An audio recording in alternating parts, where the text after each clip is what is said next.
Rook d1. What? Look at my stockfish. It doesn't even understand that move. Rook to d1, abandoning this pawn and just allowing it to stand a square before queening. But now white gets an extra piece into the attack, gives up the knight for the rook with check, bishop h8, and now, how do you activate the queen without moving it? I'm speaking in riddles. f4, bringing the queen in. Like this. Now look at this move. Knight takes f4. You can take my queen, but then I'm going to get yours. And if you take my knight, I'm going to get this. But the only move, queen c2. Defending the bishop, maintaining an attack on the queen, and the knight is still hanging. Queen c7, and now, instead of taking the knight, which is also free, torch castles. Why does it castle? Because it wants its knight, it wants its king to safety and the rook to pressure the knight, which gets to the king. It's all about getting maximum resources into the attack. Queen b6 check, the king slides out of the way, the queen takes on b2.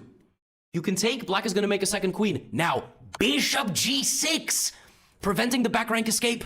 The knight is pinned.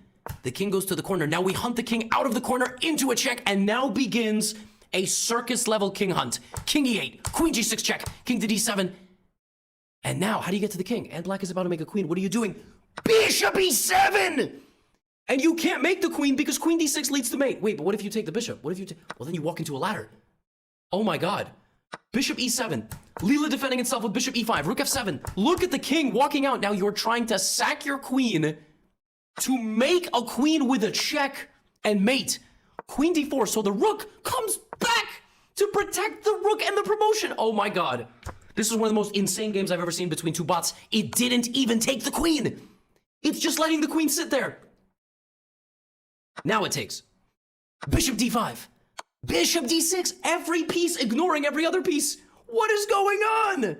Bishop d6, and when it's all said and done, the black king gets hunted out to the b file where it is brutally checkmated. Brutally. And black never even played with a rook and a knight. Black basically gave torch 8 points of odds because it never used the rook and the knight. It finally uses them, but there's mate on the board.